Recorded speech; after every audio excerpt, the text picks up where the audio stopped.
Hello, hello, hello, and welcome to episode 144 of the Mo Money Podcast. I'm your host, Jessica Morehouse. Thank you so much for joining me for another episode, and this one's a good one. I'm bringing back one of my past guests, actually one of my first guests, actually the first guest ever that I had on my show, not including my husband, Josh, who will never again be on my show or on my YouTube channel. He made that very clear. He does not like to be in the public eye, which I get. I understand that. So I'm talking about Cait Flanders. She was my guest for episode 3 of the show when I launched it back in 2015, which is insane because it's 2018. Like, where did the time go? And a ton of stuff has happened since we recorded that episode. Now she has a book. She is an author, the author of The Year of Less. If you don't have your copy, make sure to grab it on Amazon or Chapters, Barnes & Noble, wherever they sell books. I know right now the best place to get it is online, just because it's more popular than I think the bookstores expected. So they're running out of copies. So make sure to go. I think Amazon is kind of the best place to go right now. Anywho, I was so delighted to have her record this episode with me, but we also did most recently a book club. So if you're not familiar, I have this kind of online book club to encourage people to get together, to pick up a personal finance book that maybe they wouldn't otherwise. And then we read it, and then we join together online on Facebook for a Facebook Live with myself and the author, so people could ask questions, so we could talk about the book. And so we did that recently. If you missed it, that's cool. Well, it's not cool. You should have been there, but that is okay. You can check out the replay on my YouTube channel or on Facebook. But anywho, she's joined me for this podcast episode too, so I can ask her all of my burning questions because read the book, loved the book. And it was so interesting to get, she obviously documented a lot of her journey doing her shopping ban on her blog, but there's a lot of stuff that she didn't talk about on the blog that she gets to in the book. So we talk about lots of those themes and topics in this episode. So I know you are going to love it. But before I get to that interview, here's just a few words about this episode's sponsor. Support for this episode comes from Nest Wealth. You've probably heard about robo-advisors and how index-based investing is the way to go if you want to save on fees and outperform traditional mutual funds. But with so many investment companies to choose from, how do you know which one to go with? Enter Nest Wealth, Canada's first ever robo-advisor and also the largest independent digital wealth management platform in the country. It constructs its portfolios using Nobel Prize-winning research to maximize efficiency of returns while minimizing risk. Not only that, it doesn't put its clients into buckets, but instead builds personalized portfolios to best fit each individual client's needs, risk tolerance, and financial goals. The best part is you can get started investing for your future online anytime. And if you have a question or need some extra support, the registered advisors are available to chat via email and phone and are happy to help. And Nest Wealth is currently offering all Mo Money Podcast listeners 3 months free. To get started, visit learn.nestwealth.com/Jessica Morehouse. Once again, that's learn.nestwealth.com/Jessica Morehouse. And if you want to learn a little bit more about how it all works, check out my video review in the show notes or visit jessicamorehouse.com/nestwealthreview. Thanks, Cait, for joining me on the show. Once again, you were episode number 3, and now you're episode 144. That is wild. Isn't that crazy? And also episode 3? Yeah, you were my first guest. That wasn't my husband or myself.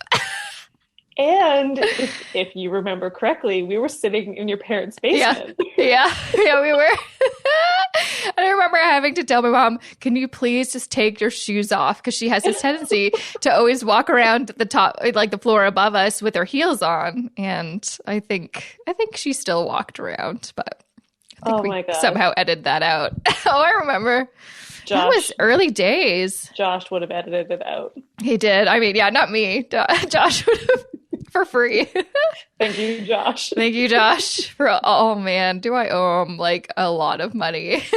Oh my gosh, that is so funny. Oh gosh, yes. So, I mean, a lot has happened. So when I first talked to you for episode 3, you were, I feel like, near the end of your shopping ban, I want to say. That sounds familiar. Well, when did you launch the podcast?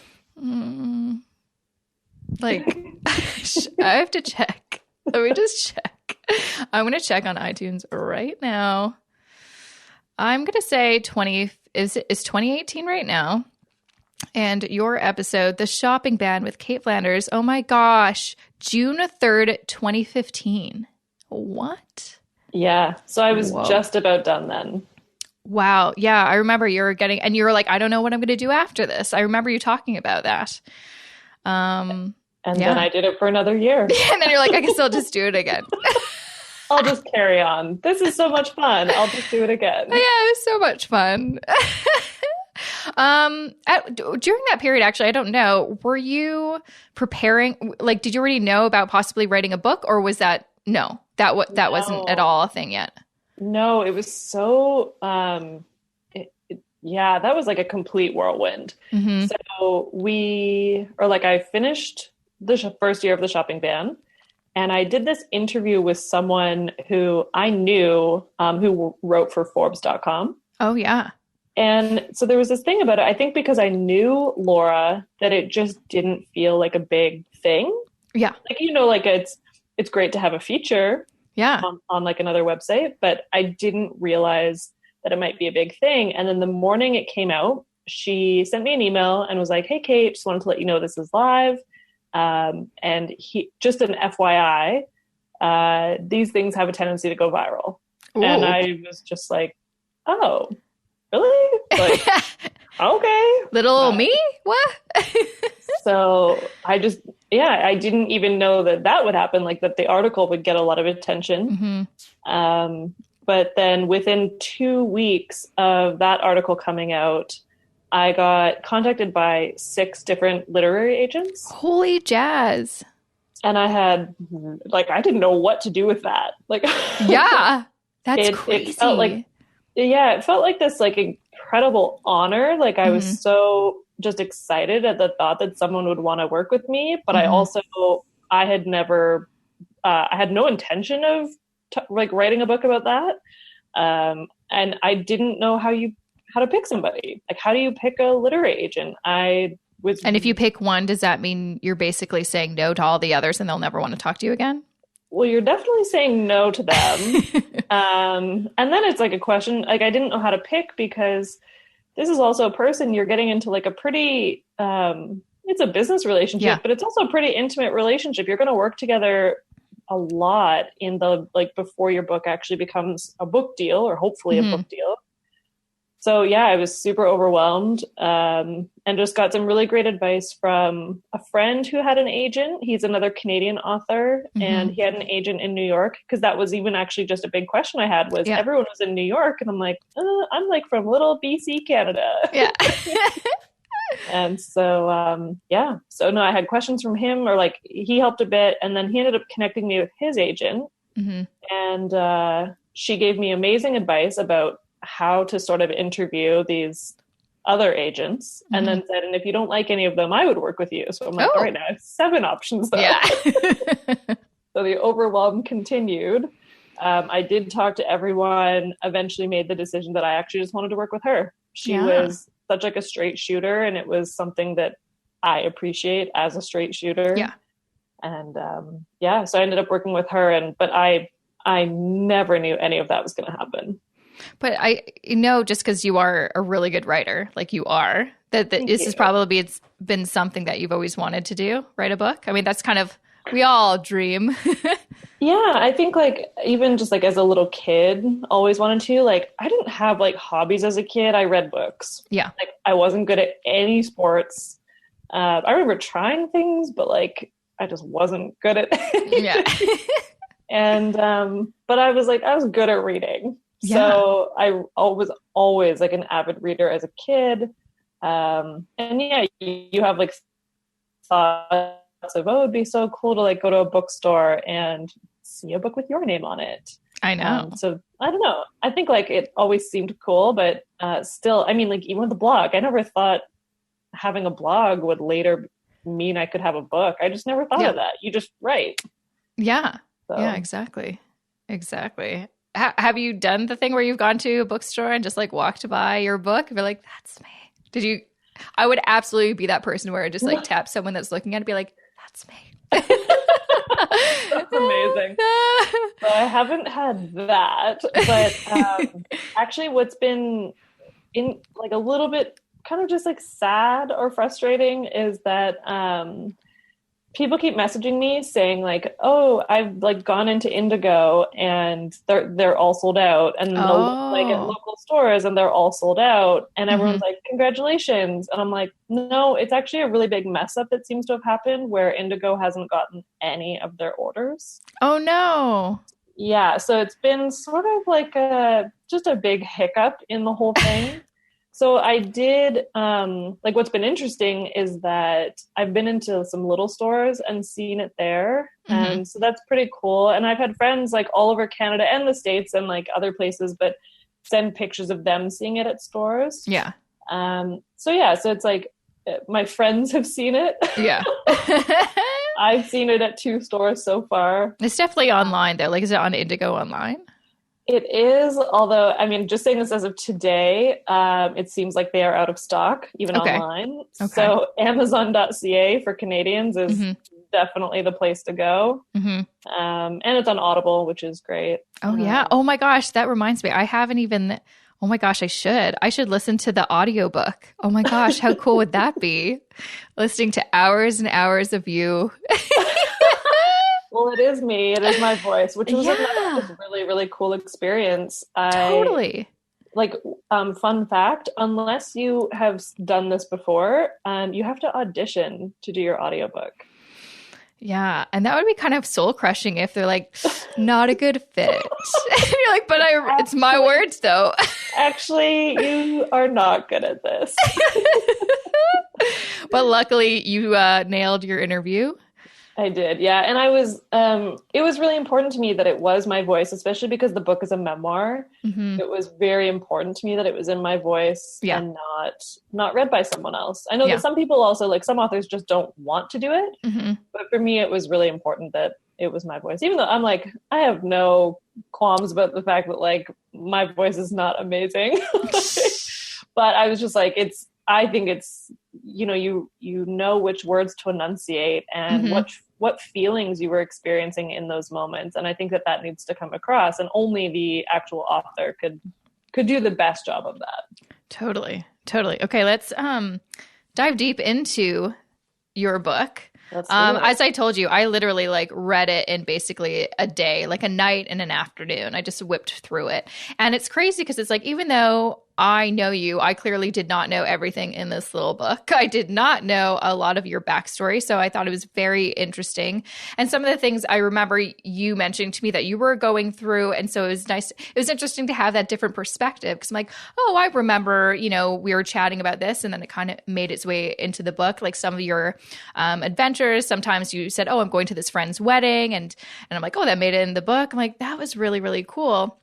I guess my first question is, I really enjoyed how it was broken down into all of the months of the shopping ban. I thought that was a really interesting way to organize it. It kind of propelled it forward. Was that always your kind of intention to kind of I thought it was very interesting how you balanced the importance of the shopping ban and the effect it had on your life, and then just like your life story and just like the ups and downs. I think that, well, the first answer to that is that no, it wasn't my exact intention. My agent, like hands down, I picked the best agent to work with because she was so great at just like kind of bringing me back to how you outline a book. Yeah. I think that I really writing a book proposal, it was my first time ever doing it. And it's so different than writing a blog post. Yes. Like blogs are so different. And it was challenging, but like a really good and kind of exciting challenge, because blogging, like I write longer blog posts typically. But still, like you present a problem and then, share some stories and offer a solution all within like 1,500 to 2,500 words. Yeah. And with a book, it's like, well, you can't start solving the problem till like word 50,000. You just have to tell a whole lot of stories and maybe offer some like tidbits of information like in between. But like you can't solve the problem till you're at the end. Yeah. And you're like, oh, okay. So it was pretty challenging. So that wasn't quite my original intention, but she was really great at just saying like, I did a good job actually on the blog when I was going through that experiment of writing either monthly or an update every 2 months at least. Mm-hmm. So she's like, all the information is there. It just makes sense. Mm-hmm. Think about what those themes might be if you did it in that way. And I just happened to have like a lot of stories and examples already in the blog that could help me come up with the theme kind of for each month. Mm-hmm. And then, so based on those themes, then I was able to bring in stories from my past as well of why it's not surprising I learned some of the hard lessons I did based on past behaviors or just, ways I was brought up or whatever. So it wasn't my exact intention. I felt very good about like the end result, kind of the timeline of it. Like the timeline is the shopping ban. Yeah. It's like a July to June of 1 year. But then, lots of stuff woven throughout it.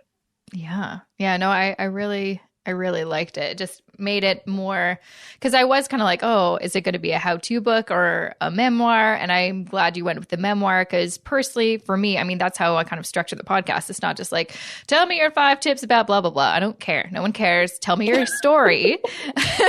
Tell me your story, and we'll find the tips in between. Because I feel like that's how I digest information best. And I think a lot more people do too, is by learning from other people's experiences and identifying with some of those experiences as well. I'm sure so many people have read this, no matter how similar their story is or not. There's definitely something in there for everybody that they're like, oh yeah, I've been there, or I did that, or yeah, totally. And that was really important to me too, to write it as a memoir. I did always know I wanted to do that versus like a how-to or a strict self-help book, because number one, I just like wanted to write something I read memoirs all the time. Yeah. I love them. So I was like, I want to be in that category. That's what I read the most. So that's what I would enjoy writing the most. But it was important to me too, because it's not like I could write a how-to book or I could write more technical writing, but it's not my natural voice. Yeah. And then in saying all of that, it's been kind of funny because like, there's obviously negative feedback with any book you write. And it's the same way, like any blog post you write, like only some people will like it or whatever. So there's obviously been some negative criticism. But it's funny because the majority of them are like, it's just a memoir. Like, yeah. What section did you buy it in, idiot? Well, it's not like how to do a year of less. Totally. So, like the description literally says like Cait's story, Cait's lessons, Cait's everything. So yeah, I just think it's funny. Someone wrote like just a memoir and then gave it a 1-star review. Like those two things don't even align though. Like it's just like, it's a memoir, so I'm giving it a negative review. It's like, no. And to be fair though, like you do have like some of the how-tos at the end. Like you actually have a guide. So they should have just flipped to the end. Yeah. That's what you should. Can you comment back and just like, just flip to page, and you'll be okay. Yeah. And it's totally fine. I mean, I knew especially actually too with writing a memoir that they can get a lot of negative feedback. It's just kind of part of it where people will say like, oh, memoirs are only self-serving, or this person thinks that they're so amazing or whatever. Oh You're my like, gosh. Nope. I am like you. Actually, I've just always believed, and that's why I've always written my blog this way, that we learn a lot from just other people's stories and sharing stories of all the things we're going through in life. So for me, it just thought like it was helpful really for me to write it all out in that way. Yeah. And then, hopefully, I mean, there's not going to be something maybe that or you might not identify with one part of it, but I do think that there is a little bit of something that a lot of people could identify with. So it was, absolutely. I was very, it's like funny. I've been realizing I don't have many boundaries in life, or like I'm learning to create better boundaries for myself. But I always had it with the book. I knew I wanted it to be a memoir. No, I'm glad. So speaking of that, there are a lot of very personal stories that you included in the book.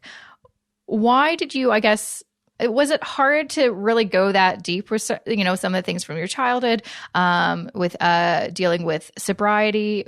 Why did you really want to make sure you included that in the book? Because I know you didn't blog about lots of these things because you wanted to maybe keep those private, or you wanted to focus on, your blog is really about, personal finance and other aspects. Why did you really want to make sure those were part of the book?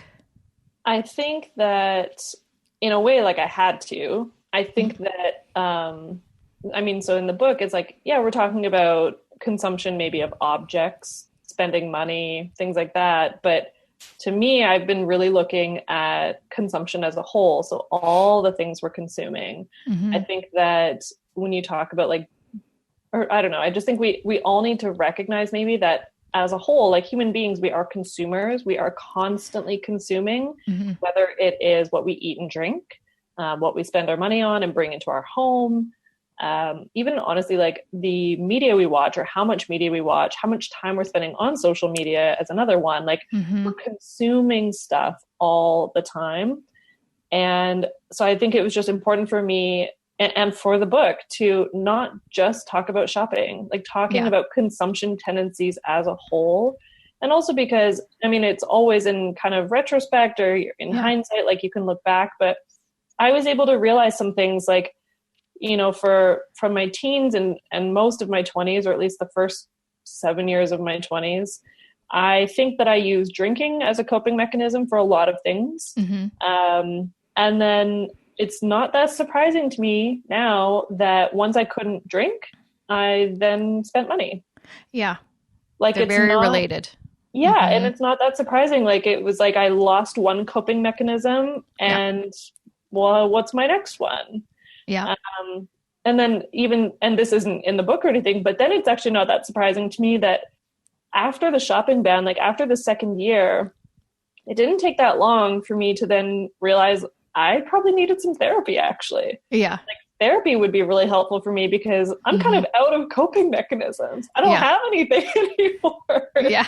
Like I can't rely on something to sort of get me through a hard time or just even a bad day or even like to treat yourself or whatever. Like I couldn't quickly reach for anything anymore. Mm-hmm. So I just think it was really important to talk about consumption tendencies as a whole, because realizing that, just like that, like removing one just meant I took on another. And the shopping ban was a huge way for me to realize that the biggest problem was I was never dealing with what was really going on in my life.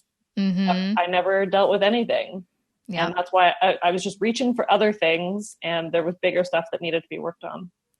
Yeah. And that's probably, I feel like people listening or people that will read your book. Especially there's definitely points where I was reading, I'm like, okay. I feel like, in this part of my life, that's probably why I did overeat. I shopped too much. It had to do with my mental state. And I think we really need to, talk more about, personal finance isn't just about money. It's really about the mental state you're in and why you're doing these things. Like I can look back now a year ago or over a year ago when I was thinking about leaving my job, and I was in a really dark, depressed state, and I overate, I overdrank, I overspent. And it's because I was then in a restaurant, you're like, oh, I know why I did all of that. I know why I was consuming like a crazy person. I was trying to make myself feel better, but really I wasn't ever, actually attacking the problem.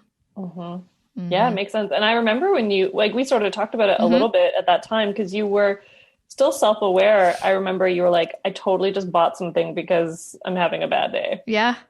And like stupid stuff. I'm like, I just bought like 12 soaps. They're on sale, but I don't need 12. It's like a 3-year supply. It actually did last me like almost a year. Yeah. Like it was like those soap pumps that you can get from Bath and Body Works or whatever it's called. Yeah. But still, I didn't need to get 2 bags of soap. That's so funny. Oh gosh. Yeah. Well, I guess talking kind of more about that, what do you feel like was one of the hardest things that you put in the book, and you're like, it's important, but it was still really hard to put in there and be vulnerable that way? Well, it's funny. I would say that year, the hardest thing I went through was my parents' divorce. And that was really hard to write about. But honestly, the hardest stuff to write about was about not just, so I talk about breaking up with someone that year, having a relationship end. And that was hard, but what was harder was to talk about a relationship I was in my early 20s. Yeah. That was really just toxic, and like just we were not nice to each other, but there was a lot of abuse. And I think I did a good job of sort of not saying too much or revealing too much that maybe wasn't actually relevant to the book. But that was also hard. Like I hadn't thought about a lot of that stuff in a long time, to bring up memories that, you just like, you do want to like kind of wrap it up in a box and store it away and never bring it out and look at that stuff again.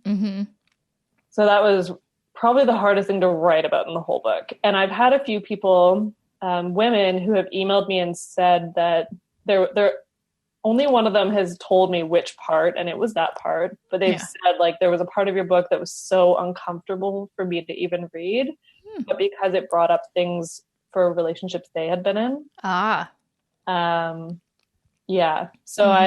I hope that I can only speak for myself, but I hope that, I don't know, just like talking about that even a little bit was helpful for some others. Absolutely. And that was definitely the hardest part to write, though. It was hard for me to read too, because I'm like, aw, Cait. I don't like, it's hard hearing, I mean, this was way before I knew you, of course, but it's, you never want to hear about someone being hurt when they're such an awesome person. Nice. But I am glad you put in that, because I think that's an important part of your story to tell. And also, I feel like that kind of situation is probably a lot more prevalent than we all think. A lot of people go through it and they never talk about it because they're ashamed, and they do want to wrap it in a box and never talk about it. But I think it's helpful when other people have gone through it, because then you can speak up, you can ask for help, you can go see a counselor, get some more tools to kind of help yourself. I think that's very, very important. So I'm glad you put that in there. Well, and just to add to that, I think that it was also hard to write, because now I feel like just much more confident and definitely independent. And so it's like hard to look back and think that I let myself be in that situation. But that is what life was like for me at that point. And I also think it was important in the sense too, that it just shows like, that is another example of why I'll say like my self-worth was lower than I wish it had been. Which also then causes people, or definitely caused me, to buy the wrong things and to consume the wrong things. Like when your self-worth is that low, then you just don't know how to make the best decisions for you, because you don't really even know who you are, like what the great things about you are already. So I just think it was important for all kinds of reasons. And I'm glad I went through the emotional stuff it took to actually write it out. Yeah, that cannot be easy. So you mentioned self-worth. How were you able to build up your self-worth to where you are today? I would say a whole bunch of ways. I think like if I look back at who I was even like 5 or 6 years ago, I just really didn't have a lot of confidence. So I think like you and I have privately talked a little bit about building confidence and ways to do that. I think, excuse me, I think that one of the ways to do that, or one of the ways that helped me, was I remember going back to school and doing it, number one, because I wanted to. It didn't matter like what anyone else thought. I wanted to finish my degree, and that was really important to me. And it was, I don't know, it was like a challenge. I think whenever I've challenged myself, I've learned something about myself. And so it was a challenge to go back to school. I mean, managing it all was a challenge on its own. I was like working full time, basically a full-time student, and that I was taking like 2 to 3 online courses at a time. Wow. And I was writing my blog. Like I was doing a lot. So I think like going back to school was one. Writing my blog even, and maintaining my blog, because it's, again, just a challenge. Like it's work. Like to maintain a blog for Yeah. 7 years is Yeah. work. Yeah. And so like, even just doing that, challenging myself even like to be, I don't know, just like do more things that, interest me. Like not just, again, it's the like not worrying about what other people would want you to do. And I think that was something that I used to just do a lot of. I really cared about what other people thought. And so I would kind of say yes to whatever anyone else wanted. And so for the first time, like finally signing up for things I wanted to do. And then just things like, there's no doubt that kind of challenging myself like years ago to pay off my debt. Yeah. It wasn't about the numbers. Like that would be a vanity metric. I don't have any because I have X amount in savings or anything like that has nothing to do with my self-worth, but like I challenged myself to pay off my debt and I did it. I challenged myself to do the shopping ban. Like, was it perfect or whatever? Like, no, but I did it. Exactly. And, so I think just really it's challenging myself. Like you're getting slightly outside of your comfort zone. And just seeing what you can do. I think it just, because each time you do it, you either gain a skill or you learn about a quality of yourself that you didn't even realize you had. Yeah. Yeah. Totally. I know you can relate to that even just with like public speaking and with oh my gosh, like the podcast, I'm sure. Yeah. It's like everything that I've challenged myself to do has been the most terrifying thing up until the point that I actually do it. And then you're like, oh my gosh, it's not the end of the world. This isn't the biggest deal. A bunch of people aren't behind me ready to say boo. Like it's fine. And it's literally like, I say this to everybody. It's like, if I can do it, because I literally used to be the most shy, introverted, low self-esteem person, in the world, almost in my mind. If I can do all these different things, then it's just because of choice. I just made different choices. I just started small and kind of built up from there. And it's hard putting yourself out there because you do put yourself out there to critics, but also the community, the friendships, the relationships that you can gain is so, it just, it makes those critics, not even important. Absolutely. I think, well, number one, Carrie and I have talked about that a lot before, just the idea that like sometimes people will look at us and say things like, oh, like you've taken all these huge leaps and the stuff. It's like, no, like number one, everything we do that might look big, it has started very small. Yeah. And it is a very calculated risk. Yes. Like I remember even like quitting my job, some people might've been like, oh, that's like terrifying. I'm like, I mean, I had a healthy amount of fear with it, but it was a very calculated risk. I took a lot of time, crunched a lot of numbers, lined up a lot of work. Like I had to feel like I was going to be okay if I did that. Yeah. So it wasn't like a giant leap. Yeah. Our friend Sarah Peterson and I have talked about that too. We sort of have said that it's this idea that like every small change you make pays compound interest. I like that. So like one small change then gives you the confidence to try to change another thing. Or it might just naturally change life in a more positive way. An opportunity may come your way that wouldn't have if you hadn't done that one thing differently. Yeah. So no, I think the confidence stuff is still something I'm working on in some ways. Like I feel okay about some of the things I've done. I truly do feel like no critical responses or reviews of the book would upset me. I think maybe they would, but I think that I walked into it and published it very much knowing that, I wrote it for me, and if it helps some people, great. And that's good enough. Yeah. Like you can't help everyone. Can't please everybody. And some people just want to hate you because they hate you. Right. So that's okay. And it doesn't matter. Reading things too, like a lot of what Brene Brown has written has really helped me just build that confidence, or just like coming to decisions. Like it's okay if someone doesn't like it, like, and why it's kind of okay. And as long as like my family and friends feel like I did them right, then like that's the most important thing to me. Totally. So Yeah, the confidence, it's still, I mean, I'll always be a work in progress. I think a lifelong, that's like, it's funny. I feel like that topic too, confidence, empowerment, especially being a woman and confidence and women in personal finance and how confidence really is a big factor in why lots of women are afraid to invest their money or do different things with their money. It's become really, I don't know, trendy or no, not trendy, but I don't know, prevalent, I suppose. And I think it's just because as we all talk to each other, we all realize, oh my gosh, we all have confidence issues.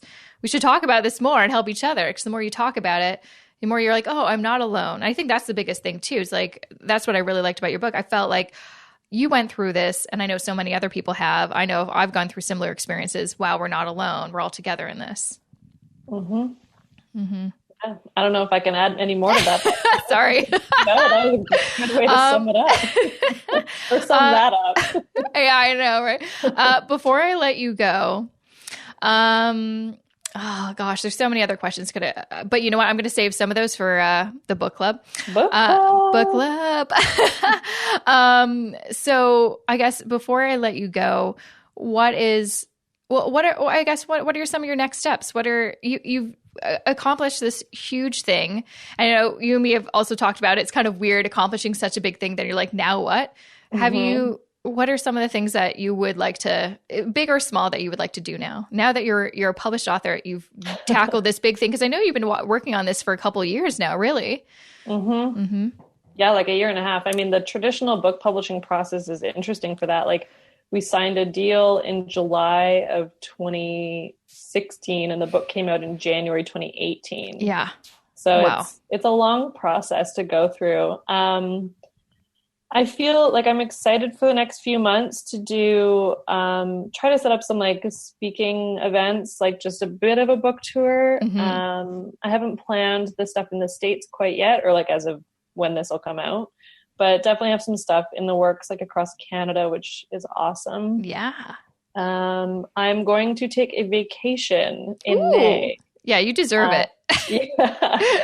I have booked a flight to London. I'm going to the UK. Mm-hmm. I at the moment haven't booked a return ticket, not because I'm staying forever, but because I kind of want to see how much I can save first and how long I could stay.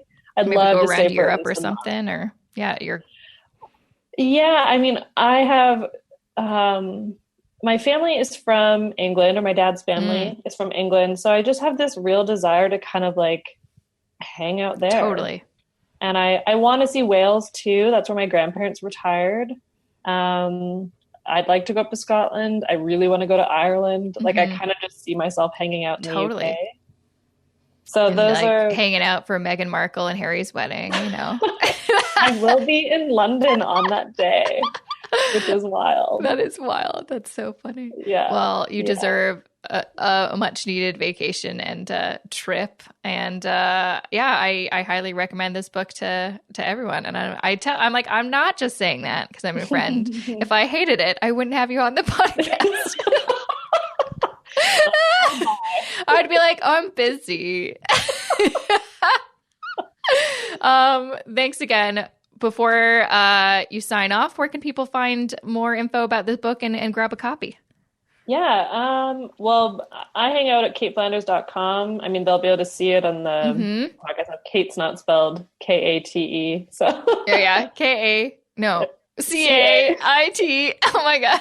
That's amazing. So caitflanders.com, and there's stuff about the book there. And then just in general, I hang out on Instagram more than anywhere else. And that's just at Cait Flanders. It's good. Instagram. Hiking all the time. I just love hanging out there. Yeah, it looks nice. One day I might join you, but maybe not. Probably not. I just don't like outdoors. Or like exercise. It's so funny. Yeah, it's true. It's true. Anyways, thanks for taking the time to chat with me, friend. Oh, this is great. Thanks.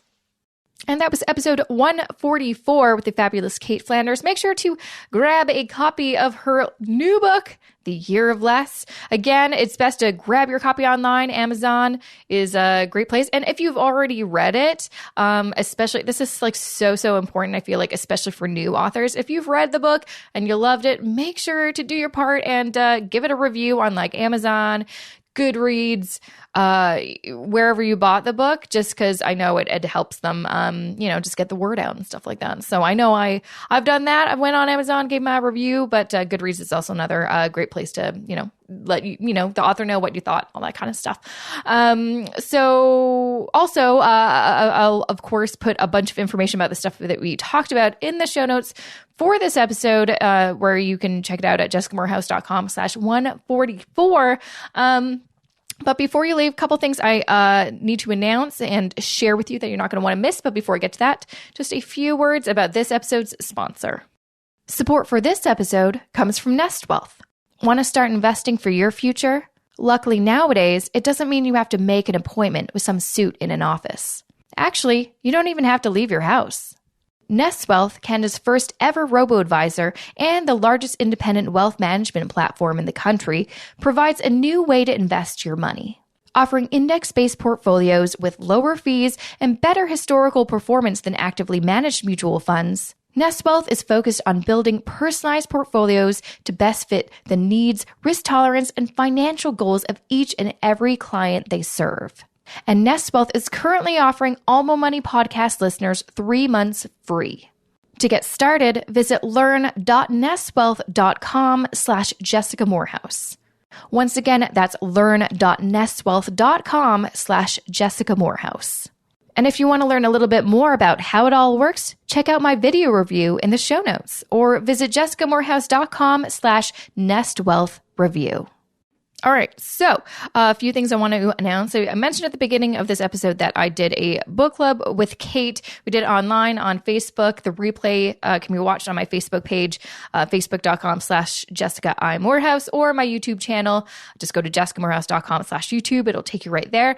And I will be announcing what book we're going to be reading next, which author I'm going to have with me next time. But to make sure you get notified, make sure you're on my email list, or just go to jessicamorehouse.com/book club. Some more information about book club in case you're interested. Speaking of my email list, last week rather, I emailed everyone on my weekly newsletter list some very important special info that they got to know first before anybody else because they're on my list. So, get on there. But the things that I revealed to them exclusively, I'm going to reveal to you now. So number one is, I know I've mentioned a couple times, I'm going to eventually open up my kind of financial counseling practice. And the time is now. The time is now. I, finished my financial counseling program. I am now a fully accredited financial counselor in Canada. And I've been helping a few clients privately, but now I'm kind of opening it up in case anyone listening is looking for that kind of thing. This is definitely, very specific thing. I am not a financial advisor. I'm not a CFP. I'm not, going to help you with investments. Financial counseling is very similar to, I guess, a money coaching, except there is a very specific kind of education and programming. So it's basically very similar to a normal counselor, except we talk specifically about your finances and how that integrates with your life, things that you're struggling with that you need guidance on. So anyways, if you're interested to know more, if you want to see if this does make sense for you, you can sign up for a discovery call with me for free, 15 minutes, chat with me on the phone. Just go to jessicamorehouse.com/discovery call and you can book a time slot with me and check it out. Now, I am only opening this up for a limited time just because as much as I am so excited to be opening this up, I have a lot of different elements of my business. This is just one of them. So I will be kind of only accepting a certain number of clients per year. But right now it's fully open, so take this opportunity to sign up for a discovery call, see if it makes sense for what you're looking for. jessicamorehouse.com/discovery call. After that, some very exciting news. I will soon be launching the website I've been working really, really hard on for Rich and Fit. So you may know that, the Rich and Fit Bootcamp is now an evergreen course. You can sign up at any time and get your finances, your fitness in order. Join me and Jacqueline Phillips, the fitness coach and my business partner, to whip your money and body into shape in 6 weeks. Now, lots of the feedback that I've been getting too is, that sounds great, but sometimes I just want to do one or the other or one after the other. So we are working on our website. We are also working on splitting the boot camp into two, just a financial course and a fitness course. So you can choose one and then the other or whatever you like. So that is coming. And I will share when the website is live and all that information is live in a future episode, but hoping that everything will be ready to go end of February, March. That's maybe some hopeful thinking, but that's the plan. All right. Right now, as promised, I'm going to do some more shout outs. I've been getting a lot of awesome reviews for the podcast, and I want to say my thank you to all y'all who've given me a review by doing some special shout outs starting right now. All right, first review is from Jay Barshop from the US of A.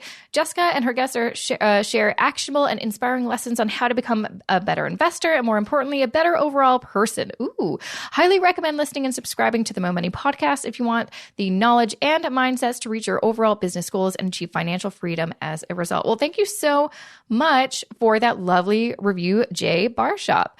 Next, I've got from Timber Chick from Canada. Great info on the basics plus a bit more. Perfect for those of us who know they need to learn more about money and financing. Awesome. Thank you so much for that review, Timber Chick. After that, I've got Laptop Lynn from the USA. Glad Carson sent me over to listen, new fan. Well, yeah, I'm glad Carson, whoever Carson is, sent you over too. Thanks, Carson. You're great. And thank you, Laptop Lynn. Jigs J12 from USA.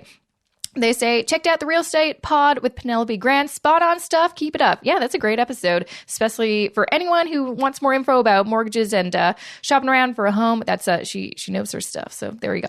I'll do a couple more. Yankee Gal 98 from the USA says, haha, love the interview about quitting the 9 to 5. Totally agree as long as you're prepared for it. Absolutely. And I think she's talking about the one that I have with Jill from Screw the 9 to 5. That Jill is amazing. She's the best. Okay, one more before I let y'all go. Jay Yen from Canada says, I love that this podcast covers so many topics, but all super relatable. Thanks, Jessica, for doing this amazing podcast. Well, thank you for being an amazing listener. Thank everyone who has submitted a review to me. Thank you so much. It makes, it's the icing on the cake that is this podcast. So I will be back here tomorrow because I have a listener series episode for you guys. So I will stop yabbering. I will see you tomorrow and have a great rest of your day.